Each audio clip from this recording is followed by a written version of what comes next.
Welcome class, this is Blitz Academy and I'm going to teach you about linear equations. This is the way that we're going to look at lines today. First, we're going to study what it means to see a line in a graph and how we can take information from that graph to find out what the line means. Then we're going to learn at what point-slope form means. Then we're going to look at what slope-intercept form means. And finally, we're going to solve an equation with a linear equation. So, here we are. If we're looking at a graph, remember that when we look at a graph here, there are two axes. This is the y-axis. Whoops. And this is the x-axis. So, when I'm referring to the y-axis, it's this tall one, and the x-axis is this horizontal one, or the sideways one. When we're looking at a line, of course, it goes in a straight line, and it can go anywhere on this graph. But let's make an easy one. Let's start with a line that goes right through the middle right here. This is called the origin, and we can put a little dot right there that says that it hits at exactly that point, and the line just goes straight up like this. So, what we want to do is find out what this graph means, because this line represents a change in a change in y as we move across x. In other words, if I were to come over here and start moving across the graph from left to right, like this, then the line y, the value of y vertically, would go from this negative value, this really low value, up, up, up, up, up, and it would continue to change upward. This change in y over x is called the slope. Because when you look at how much higher y gets as it changes in this value x, then that can be considered your slope. Now in this case, it's easy to find the slope, and I think you probably already know what it is. If you go to x value 1 and you go to y value 1, you'll see that they both hit at the same point. So when x is 1, y is 1. Or in other words, x went from 0 to 1, y went from 0 to 1, the change in x was 1, the change in y was 1, therefore the change in y per change in x is 1, or the slope is equal to 1. Now the way we represent that can be in a number of different ways. We're going to look at point-slope form and slope-intercept form, which are the two most common ways. And I'm going to explain to you the advantages of each depending on the problem that you're coming across. So, let's look at point-slope form. This is an easy equation to use when you have a point on the graph. That's what it means. You take the point and you take the slope. And if you know those two, then you can write the equation for this problem. Let's look at the 2 points we have right here. Remember that in writing coordinates, you want to use parentheses and write the x value first and then the y value second. In this case, they're the same. This first dot is at 0, 0. And this dot here is at 1, 1. Now the way the point-slope form works, I'm going to write the algebraic or the algebra equation right here. It is equal to y minus y1 is equal to some slope, which we're going to represent with m, although we know it's 1, times x minus x1 plus some value b. Now, here's the important thing with this equation. With this y and this y1, the only reason that this has this 1 here and this x has this 1 here is it's all it's trying to tell you is that it's a different y value. It's a different x value. So this y would correspond to the first y, and this x would correspond to the first x, and this y1 would correspond to the second y, and this x1 would correspond to the second x. We could write this however many ways we want. We could make this y1 and this y1 and this y2 and this x2. All it means is that we're taking the first one and then we're taking the second one. So these have to match and these have to match. Make sense? So we're going to plug in for this y1 value and this x1 value these zeros. So we have 0 and then we have, so I'm just going to leave some blanks. Boom. Then we want to make sure that we take in these other values. So we have a 1 and we have a 1. So let's do minus 1 and minus 1. There we go. So now we have all this. The way we're going to solve this equation to find out what the slope is, here we go, there's b. There are two ways that we can use this. If we have the slope, that is directly plugged in for this m value. So we know that the slope is 1, so we're going to plug that in. So 0 minus 1 equals negative 1 is equal to this value 1 is the slope. In parentheses, negative 1 once again, plus b. Then we know from multiplying through our parentheses that we're going to get negative 1 is equal to 1 times negative 1, plus b. Now here's the cool part. This b value represents the y-intercept. The y-intercept is the point at which the line touches this y-axis. So if the line went wee up here, the y-intercept would be around 1, 2, 3, 4. A little higher than 4 according to this graph. Now we can find out what the y-intercept is, but we kind of already do from the graph, using this equation. So now that we have only b left, this b value represents the y-intercept, we can add 1 to each side. Remember our rules here. If you do the same thing to each side, then everything works out. And we're going to get 0 equals b. And there you have it. Looking at this value, it's pretty obvious that the y-intercept is 0, because you look at this y-axis, the value is 0 where the line hits the graph. Now here's the coolest part about this equation is, let's say we backed up a bit. Went back to this equation right here. We plugged in our points, but we didn't have the slope. Instead we had the intercept. And since we know the intercept is 0, let's add that in right now. Now, as we're looking at this equation, we're going to find m, which is the slope, which we know is 1, but let's ignore that.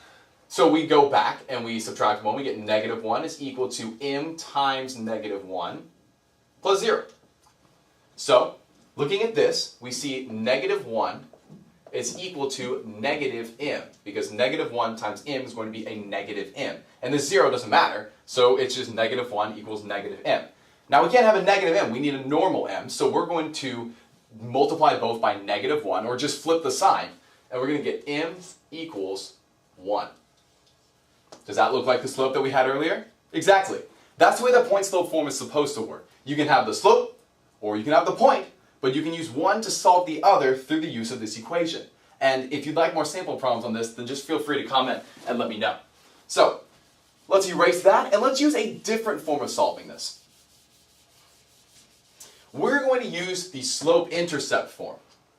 The way that the slope-intercept form is, it's got a simpler equation, but and it's something that you can solve with only one point. So assuming that we didn't have this point right here, we didn't know that it exactly intersected this point, 1, 1, here's what we can do.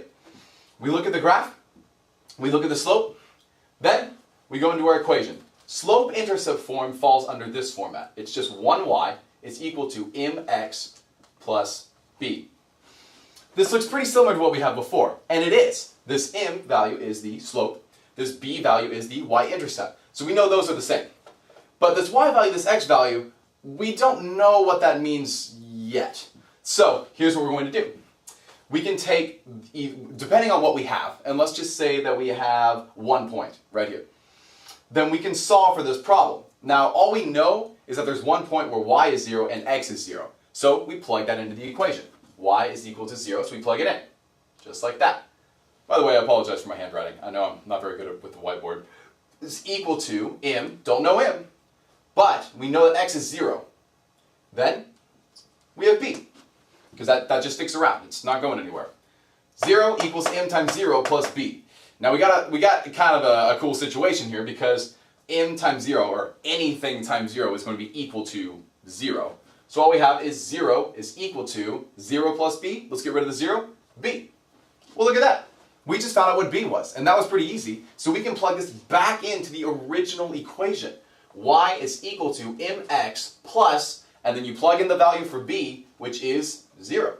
You see how that worked right there? We plugged in for b, and that's what we got. So from that, we know that we can solve using any value of y and x. So let's say that this equation actually told us that the x value was 7 and the y value was 7.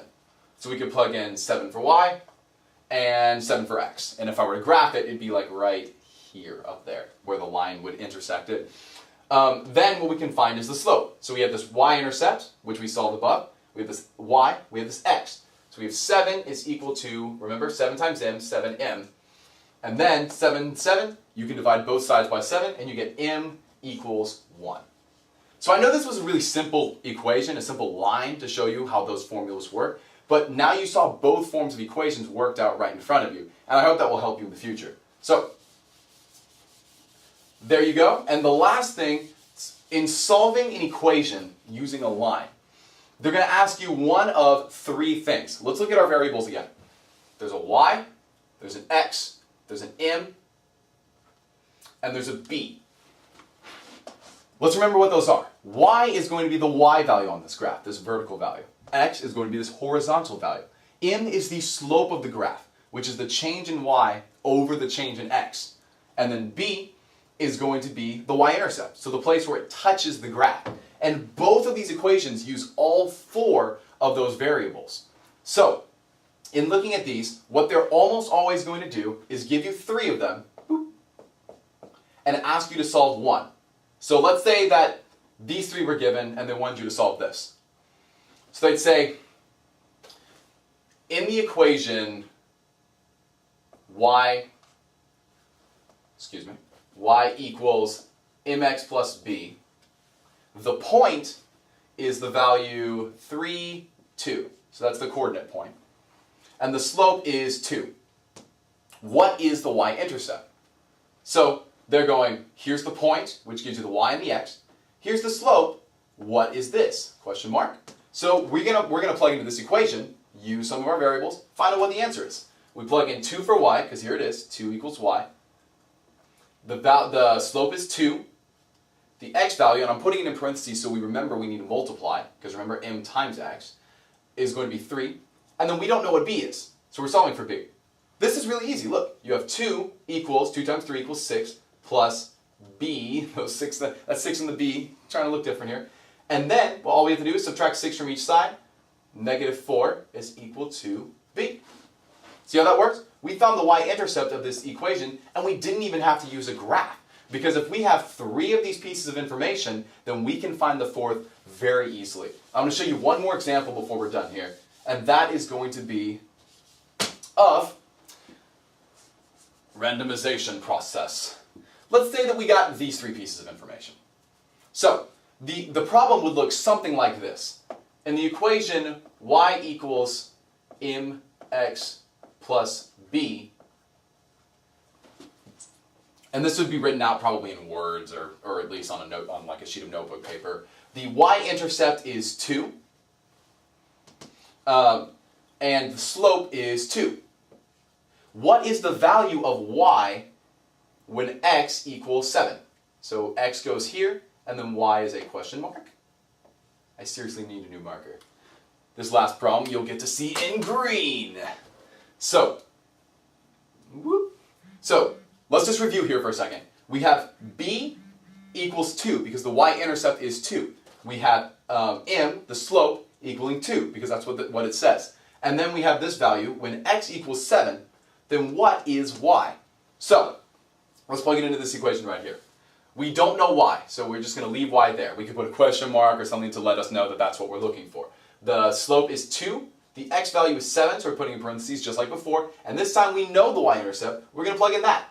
So y equals 2 times 7 plus 2. This is probably the easiest equation because all you have to do is do the math. 2 times 7 equals 14, plus 2, y is equal to 16. So in other words, when x equals 7, y is going to equal 16. If I were to graph it, it'd look like, go out to 7, go way up high to 16. And that's because, you've got a pretty steep slope. A slope of 2, that means it's going to be steeper. It'd probably look something like this. So, that is the way that we're supposed to look at linear equations. Once again, in a really quick review. Lines go straight in both directions for infinity. And we can use those in graphs to help us solve a lot of problems. Now, there are 2 different main forms that you can use. The point-slope form, which utilizes 2 points on the graph and their x and y coordinates in order to find the answer.